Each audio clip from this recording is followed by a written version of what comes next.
मंदी खत्म हो गई है या अभी भी हम थोड़ी जल्दबाजी कर रहे हैं, ऐसा अगर अगर ऐसा सोचते हैं तो? देखिए, एक बात साफ है कि तेजी एक दिन में खत्म होती है क्या? नहीं। तो उसका जवाब है ना। अगर तेजी एक दिन में खत्म नहीं होती तो मंदी एक दिन में कैसे खत्म हो जाएगी? But of correct. सो किसी भी चीज़ का ट्रेंड बनने में और ट्रेंड को बदलने में वक्त तो लगता है, ठीक है ना। तो एक दिन में रिकवरी आई और उसमें हम नहीं सोच रहे कि मंदी खत्म होगी। नहीं, मंदी खत्म होने के लिए कुछ चीज़ें चाहिए आपको बाजार में जो अगर आपको दिखे तो आप मानिए मंदी खत्म हो गई। और इसके लिए 3 चीज़ों पर फोकस कीजिए। अच्छा। तीनों हो जाए तो फुल कंफर्मेशन है, 3 में से 1 हो जाए, 2 हो जाए तो भी अच्छी बात है। आपको किस वक्त कौन सा ट्रिगर काम करेगा वो समझने की जरूरत है। नंबर 1, लोअर लेवल पर थोड़ी वॉलेटिलिटी बढ़नी चाहिए, जो कि अभी तक नहीं हुई है। एक तरफा घटे आप सोमवार तक, कल मंगलवार को आप थोड़े बढ़े, लेकिन कल का मंगलवार का ट्रेडिंग सेशन बहुत शांत था, कोई वॉलेटाइल, जबकि जो डेटा दिखे उस हिसाब से वॉलेटाइल होना चाहिए था, लेकिन हुआ नहीं। सो अभी तक सबसे इंपॉर्टेंट चीज जो अगर किसी एक तरफा गिरावट के बाद बेस फॉर्मेशन के लिए जो चाहिए, जहां बेस बने, वो चाहिए वॉलेटिलिटी, इंट्राडे भी हो ओवरनाइट भी हो। वो अभी तक नहीं हुई है। सो अभी तक वो पहला संकेत नहीं आया, नंबर 1। दूसरा संकेत होता है शॉर्ट सेलिंग कर करके बार बार जो पैसा आराम से बनाते हैं। कभी तो मार्केट ऐसा होता है तेजी में आप कुछ भी खरीदो पैसा बन जाता है, कभी मार्केट ऐसा मंदी में कुछ भी बेचो पैसा बन जाता है। तो अभी ये वाला मार्केट चल रहा था। तो जब तक मंदी करने वाले ट्रेडर्स के 2-3 बार स्टॉप लॉस ट्रिगर ना हो, तब तक आपका बॉटम बनने, बेस बनने का संकेत नहीं। देखिए, कल का पहला स्टॉप लॉस 23,265 होता था, वो पार नहीं किया। एग्जैक्ट 23,265 में से 5 बेसिस पॉइंट पर रुका है, ठीक है, वहीं जाकर तो ट्रिगर नहीं हुआ। बैंक निफ्टी में 48,700 के आसपास का था, 750 का था, वो एक बार के लिए 49,000 हुआ, वो इंट्राडे में हुआ ट्रिगर, लेकिन क्लोजिंग 750 के आसपास ही हुई नीचे, तो वो भी अभी ट्रिगर। सो अभी 1-2 बार जब तक शॉर्ट सेलर के स्टॉप लॉस, तो दूसरा जो पॉइंट है वो भी अभी तक नहीं हुआ। तीसरा पॉइंट ये है, इंट्राडे और क्लोजिंग बेसिस पे बाजार कुछ इंपॉर्टेंट लेवल के ऊपर निकले, टिके, बंद हो, तो आप मानेंगे कि सो इंट्राडे लेवल पे अभी तक निफ्टी नहीं निकला है। बैंक निफ्टी कल इंट्राडे पे निकला था 48,750 के ऊपर।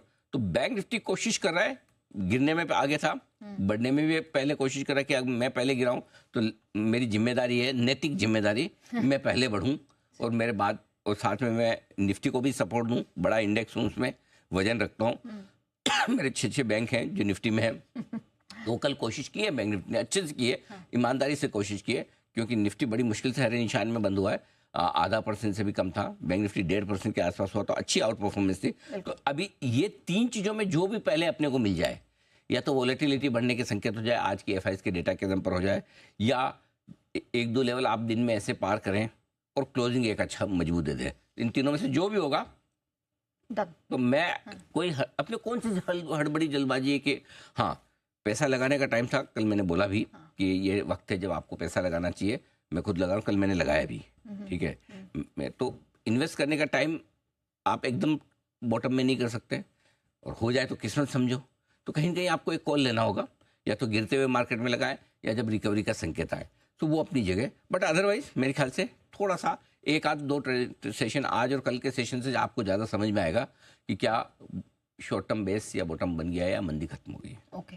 लेकिन सर, इन सब के बीच मिड और स्मॉल कैप क्या शानदार टर्न अराउंड हमने कल बनते हुए देखा, इसे कैसे देखा जाए? ये भी क्या हम जल्दबाजी कर रहे हैं या ये एक अच्छा पॉजिटिव संकेत है? नहीं, जो जितना ज़्यादा गिरेगा वो उतना जल्दी बढ़ेगा, ये चीज़ क्लियर। तो कल mid cap small cap share में उछाला है, मैं बहुत इंप्रेस नहीं हूँ कि ऐसा नहीं, मतलब कोई ख़राब नहीं है, सी खराब कुछ भी नहीं था कल, अच्छा ही था। आप भाई देखो, सोमवार को आप 4.5% घटे, मंगलवार को 2% बढ़ गए, शुक्रवार का गिनेंगे तो 2-2.5% और, तो 2 दिन में अगर mid cap small cap index आपके 6 से 7% घट जाते हैं और 2% बढ़ते, तो कौन सी बड़ी बात है ना। ऊपर से 14% घटे हुए, 14% घटने के बाद 2% तो बढ़ ही सकते हैं। मैं तो बार बार कहता हूँ, ऊपर से 10 फीट से ऊपर से बॉल गिराओ तो 2 फीट तो वापस उछलेगी ना, ऐसे फच बैठ जाएगी है ना, कि अब मुझे जिंदगी में उठना ही नहीं वापस, I have done for my life. वैसा तो है नहीं, मार्केट है तो थोड़ा तो ऊपर आएगा। सो आई थिंक अभी भी छोटे शेयरों में चौतरफा खरीदारी लो। अच्छा, कल के बाय द वे एक चीज और है, जिन लोगों को कल का इंडेक्स देख के बड़ी खुशी हो रही है, वाह क्या भागा है मिड कैप, अदानी ग्रुप के शेयर निकाल दो आप, फिर देखो इंडेक्स में वजन तो उसी का था मिड कैप शेयरों मिड कैप इंडेक्स सही में। बात है। तो अदानी ग्रुप के अलावा अगर आप देखोगे तो कौन सा मिड कैप इतना भाग गया। मिड कैप को चलने में अभी भी थोड़ा वक्त लगेगा और रिस्क रिवॉर्ड के लिहाज से, भाव के लिहाज से, वैल्यूएशन के लिहाज से लार्ज कैप आकर्षक हैं। अच्छा, ये जो गिरावट 12% की अगर निफ्टी में होती है, 14% की mid cap small cap index में होती है, तो निफ्टी की 12% की गिरावट आपके लिए ज़्यादा आकर्षक है। और इसलिए अभी भी अगर रिकवरी आएगी तो एक बार जरा वो ले आई, गिरावट के बाद निवेश के लिए लार्ज कैप शेयर ज़्यादा आकर्षक माने जाएंगे। ओके, ठीक है, डन।